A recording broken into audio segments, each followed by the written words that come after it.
नमस्कार, आप देख रहे हैं पंचायती राज न्यूज और मैं हूं आपके साथ छवि। भानु प्रताप सिंह चौधरी बालाघाट से लड़ेंगे निर्दलीय चुनाव।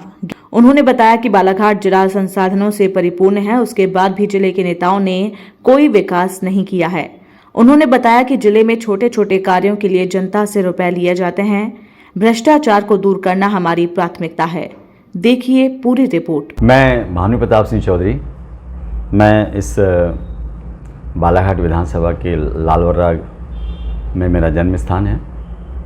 मैंने अपनी प्राइमरी शिक्षा लालवर्रा से ग्रहण की। मेरे पिताजी वहाँ कई साल तक हेडमास्टर भी रहे।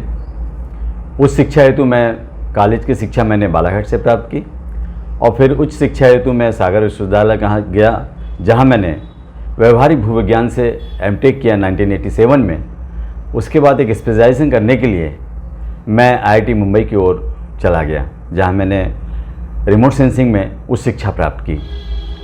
उसके बाद कुछ पारिवारिक कारणों से मुझे वापस आना पड़ा, तो मैं एक ज़िले में भूजल विशेषज्ञ के रूप में और माइनिंग कंसल्टेंट के रूप में काफ़ी वर्षों से मैं काम कर रहा हूँ। मैं जनता से जुड़ा हुआ हूँ, किसानों से जुड़ा हुआ हूँ। मुझे नहीं लगता कि ज़िले का शायद ही कोई गाँव हो जिस गाँव में मेरा परिचित किसान ना हो या उसने मेरी सेवाएँ ना ली हो। मैं एज ए भूजल विशेषज्ञ उनके लिए काम आता रहता हूँ। आप इस बार चुनाव लड़ रहे हैं, तो आपका राजनीतिक सफ़र क्या है? राजनीतिक सफ़र की बात तो यदि आप जानना चाहते हैं तो आप यूँ सोचिए कि मैंने 2004 में जब बालाघाट विधानसभा में उपचुनाव हुए थे, तो मैंने बहुजन समाज पार्टी से उपचुनाव लड़ा था। मुझे जनता का प्यार भी मिला।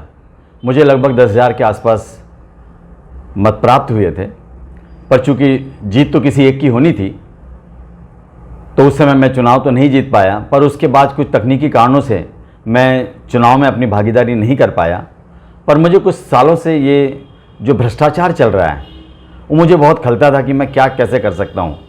और मुझे एक बात भी समझ में आती थी कि जब तक आपके पास राजनीतिक पावर नहीं होगा, जब तक आप भ्रष्टाचार पर लगाम नहीं लगा सकते हैं। क्योंकि अभी तक जो भ्रष्टाचार चल रहा है उसमें कहीं ना कहीं राजनीति की पूरी सहर होती है, तब जिले में भ्रष्टाचार, प्रदेश में भ्रष्टाचार और देश में भ्रष्टाचार चलता है। तो इन्हीं बातों को लेकर मन में विचार आया कि जो आने वाला समय है, चूँकि मैं शिक्षित हूँ, हो सकता है मैं लोगों को एक नई दिशा दे सकूँ, इसलिए मैंने चुनाव लड़ने का मन बनाया। किन मुद्दों को लेकर आप जनता के बीच में जाएंगे?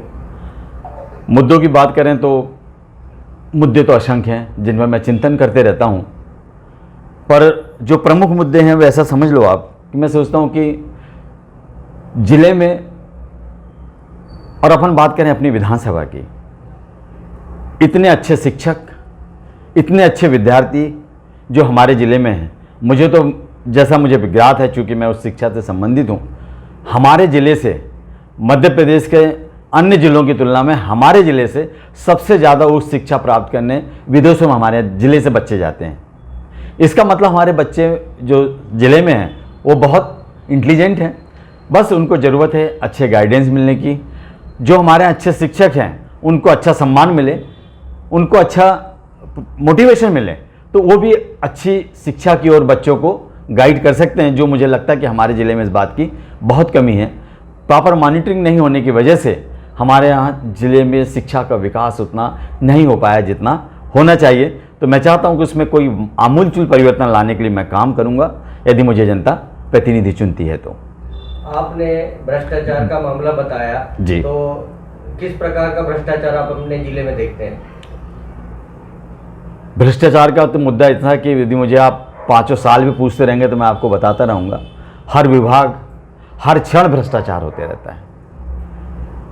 ये बात भी सही है कि सरकार की योजना में कहीं नहीं लिखा है कि उसे भ्रष्टाचार करना है, पर जो रेगुलाइजेशन करने वाले लोग हैं उनके मन में है कि बिना भ्रष्टाचार की योजना लागू हो ही नहीं सकती। चाहे वो गरीबों को मकान देने का मामला हो, चाहे गरीबों के छोटे छोटे काम करने का मामला हो, नामांतरण के जैसे मामलों में हम देखते हैं आधा के आधा न्यूज़ आते रहती है कि वो अधिकारी ने उससे इतने पैसों की मांग किया। एक छोटा सा किसान कहाँ से पैसे लाएगा, जबकि सरकार के अधिकारियों की जिम्मेदारी है कि ये सारे काम की तनख्वाह इसी बात की ली जाती है कि वो जनता के छोटे छोटे काम करें और तनख्वाह जनता जो है निश्चिंत होकर अपने कार्यों को करती रहे। और मुझे लगता है जो मेरे मन में एक विचार है कि हमारा जो विधानसभा क्षेत्र है उसके किनारे किनारे उसके बीच से हमेशा बहने वाली वैनगंगा नदी बहती है, पर उसका उपयोग उतना नहीं किया गया। जितना हरा भरा, जितना सुंदर हमारी विधानसभा को बनाया जा सकता था, हमारे जिले को बनाया जा सकता था, उस पर कभी काम इन नेताओं ने कभी नहीं किया। उनका चिंतन ही नहीं था इस पर। वो कार्य भी एक करना चाहिए था। खेलों के विकास की बात करूं मैं तो मेरे मन से कोई पूछे मुझे मैं भी, क्योंकि मैं खुद खेलों का शौकीन हूं, मैं तो विधानसभा में ऐसे काम करना चाहता हूं। हर पंचायत स्तर पे खेलों के विकास इतना होना चाहिए कि जब भी कोई राष्ट्रीय प्रतियोगिता हो तो उसमें इस विधानसभा, इस जिले का एक खिलाड़ी जरूर हो, ऐसा मैं छोड़ के चलता हूं। और रही बात अपने इस जिले का विकास की, तो हमारे जिले में अथाह संपदा, अथाह खनिज है, अथाह जंगल है, अथाह धान और गेहूं की फसल होती है, पर एक बहुत दुख की बात है कि अभी भी जनता पलायन करती है। उसका कारण जनता प्रतिनिधियों के द्वारा, जनप्रतिनिधियों के द्वारा किसी ऐसी योजनाओं का क्रियान्वयन नहीं करना जिससे कि जनता पलायन न करे। जनता के प्रतिनिधि ने हमेशा ये प्रयास किया कि उनका पलायन भरना हो, जनता पलायन करती तो करे, उससे उनका कोई लेना देना नहीं है। रही बात विधानसभा क्षेत्र के, और ऐसे कई काम हैं जो मुझे लगता है कि जैसे अपन आज तो यदि कोई बात करे तो ये याद बोलेगा कि आज तो हमारे यहाँ सब बन रहा है, ओवरब्रिज भी बन रहे हैं। का वर्षा जब कृषि सुखानी, फिर 5 साल हमको इंतजार करना पड़ेगा अगले चुनाव का कि नहीं बस अगले साल ये कंप्लीट होने वाला है। इतने सालों से हमारे कोई भी नेता ऐसा नहीं मिला जो दूरदृष्टि रखता हो कि जब रेलवे लाइन बिछ रही है तो शहर का विकास हो रहा है तो ये ओवरब्रिज की भी आवश्यकता पड़ेगी। यदि जब पाइप रेलवे लाइन का काम था तो क्यों नहीं जनता के प्रतिनिधियों ने इस ब्रिज के कामों को भी एक मूर्त रूप दे देते तो आज हमारी जनता इतनी परेशान नहीं होती। आज भी कई बार दिन में 6-6, 8-8 बार हमारी जनता को, हमारे लोगों को आधा घंटा परेशान होना पड़ता है। इन्हीं सब बातों को लेके और ऐसे कई मुद्दे हैं जिनको लेके मैं जनता के बीच जाऊंगा, जनता से निवेदन करूंगा कि अब बदलाव का समय है।